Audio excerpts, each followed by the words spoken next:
right, Clint. Cliff, welcome to the St. Augustine's Asylum for the Mentally Ill.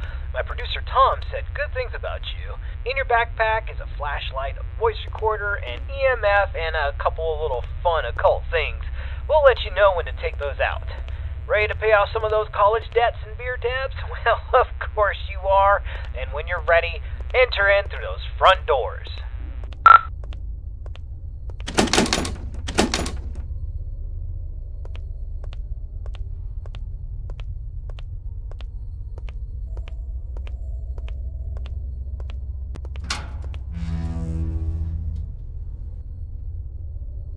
Nice, the door was unlocked. It can get a little sticky sometimes. So here's the story behind the St. Augustine's Asylum for the Mentally Ill. It was founded in the 1880s, closed in the 1960s, and a lot of nasty stuff happened here. I mean, this place is only supposed to house around 500 patients, but at its peak, it was around 3,300 patients in here. I mean, the place was, less of a hospital and more of a place where you dropped your problems off and hoped they disappeared. In the end, this place was sort of against what the Bible's supposed to teach. I mean, there was no love here, no grace, no healing. The patients were not here to be rehabilitated. Ordinary people just wanted them gone from public. They shoved those with non-threatening mental conditions or those deemed inappropriate to society together with legitimate psychopaths, murderers, and other violent monsters, and basically said, let God sort it out. The atrocities here are just too much to count. The death toll was unreal. The violence, the disease, the abuse, nobody cared. And once you came to this place, this is where the 100 hallways patients would convene, and we heard that the patients pre-1920 actually received decent care. Then the war hit, the depression hit, and then the budgets all fell apart.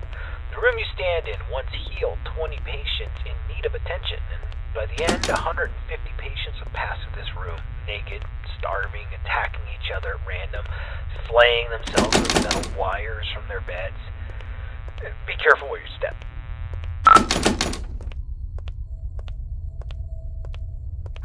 Alright, this is a good place to start. I want you to take out your voice recorder, and I'll hopefully be able to awaken this place. Okay, spirits of St. Augustine, please reveal your presence to us. Show us that you are in this room. Feel free to interact with anything or speak to us.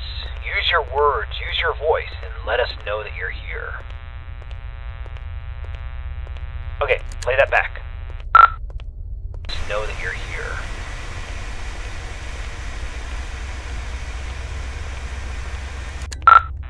Nothing. Alright, let's try that again.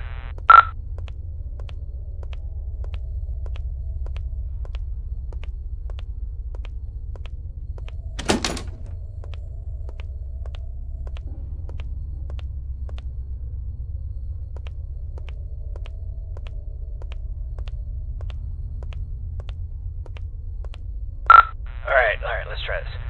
Ghosts of St. Augustine, please let us know that you are still in this hospital. I give you permission to reveal yourself. I give you permission to come to life. Just give us a sign that you're here.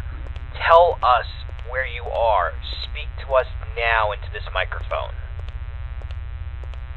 Alright, check that. Now into this microphone. Alright, let's try one more spot.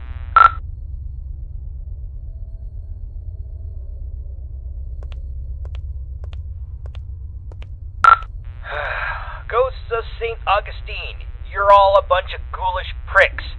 Show up or piss off!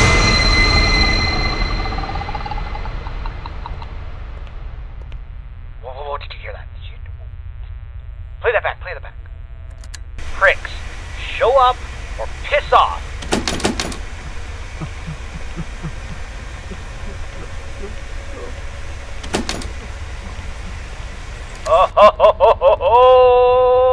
Alright, looks like we got an investigation. Alright, I want you to go down the morgue hallway, and we're going to continue our investigation in the other gathering area.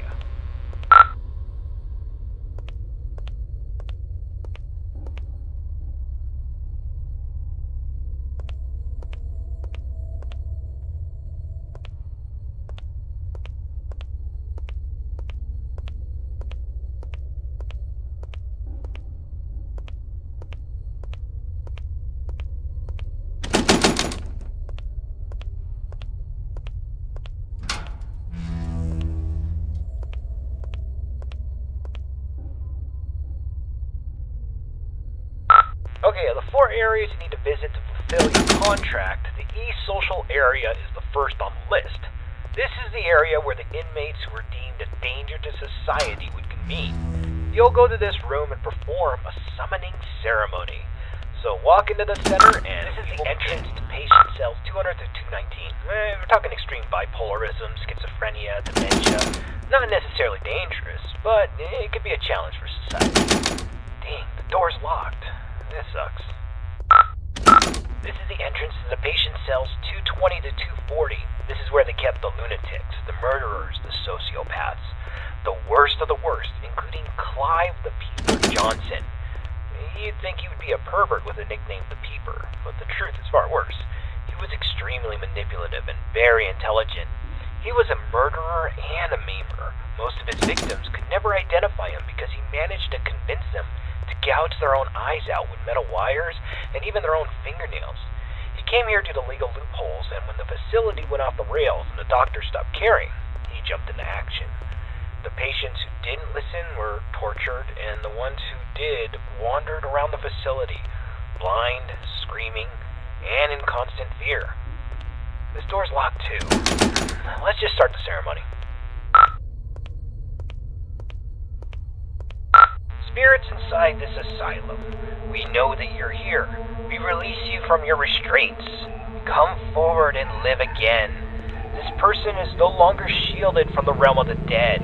You may be seen, interact, and manipulate him in any way as you see fit.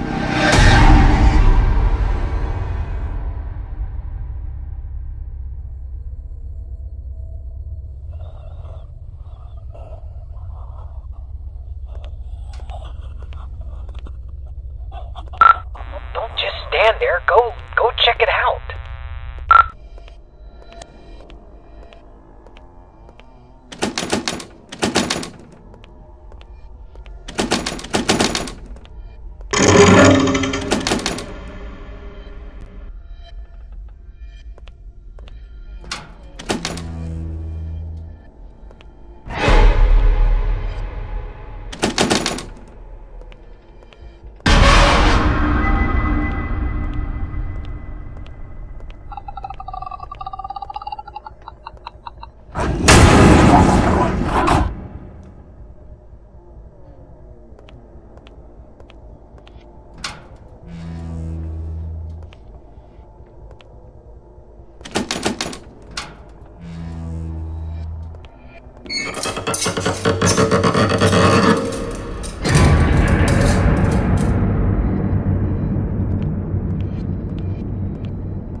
Get out.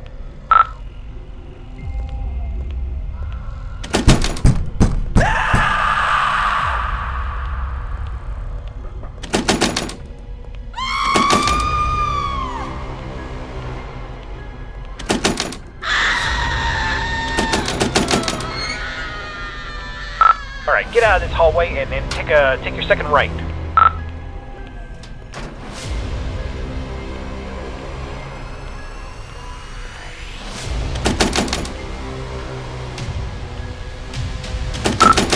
Damn it. Oh, okay, there's a staircase. Take the staircase up to the second floor, and you should be next to a fire escape. You should be able to get out that way. So go up the staircase.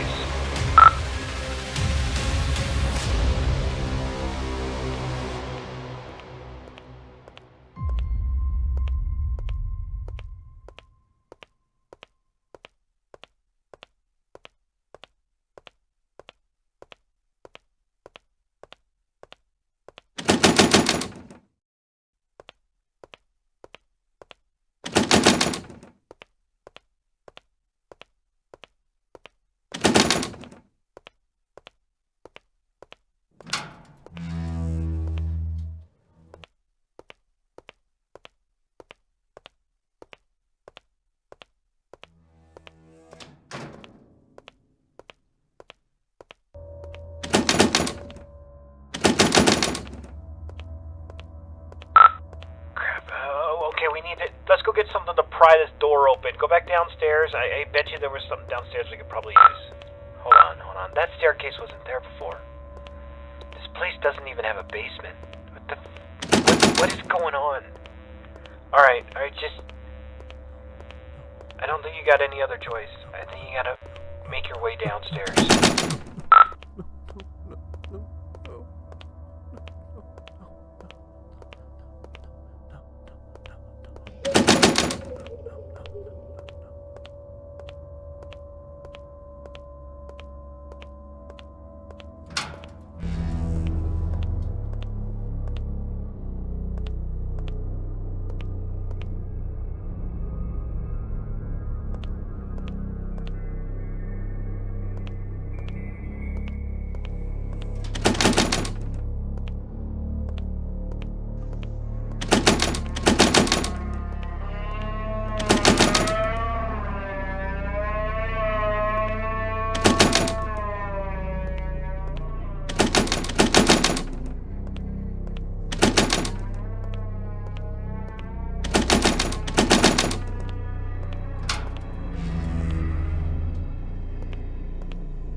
Alright, confession time. It's about the eyes. I kind of hid this from you. There's an urban legend, and I repeat, it's an urban legend about the peeper, Clive Johnson. You see, there was a patient who suffered from dementia and swore that Clive was more than just a mere man, and he would kind of haunt this patient all throughout the day. Rampant hallucinations that progressively got worse, but at night he never saw the peeper. Then he discovered that if he closed his eyes, he could escape Clive. But whenever he opened them, Clive would be there, waiting for him and getting closer and closer. Eventually, the patient used a fork and he blinded himself. And while he was soaked in his blood from his sockets, he screamed to the entire hospital that he was free, he was safe. And a week later, 2 more patients charged Clive with stalking them, even though he was confined solitary. I mean, it's crazy. They took their eyesights too. This pattern didn't stop. I thought it was BS, but based on what we've seen tonight, I'll pretty much believe anything. So, try to get the hell out of there, and if it gets too intense, try to shut your eyes.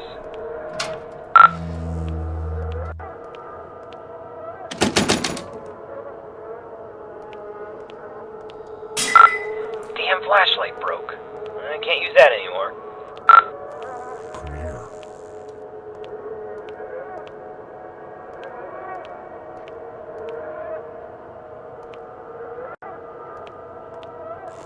A little closer. I see you now. Rapid flight, run! He sees you!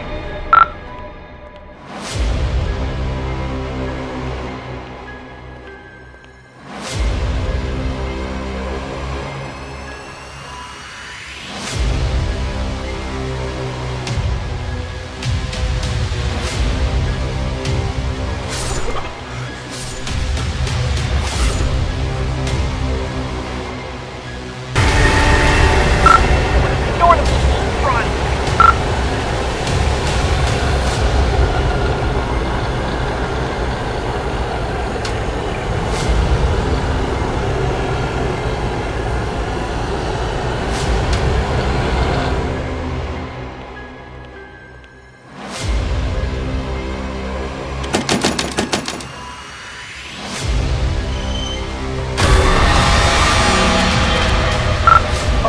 Crap. You got a choice. Either he gets you, or you're gonna have to cut him out.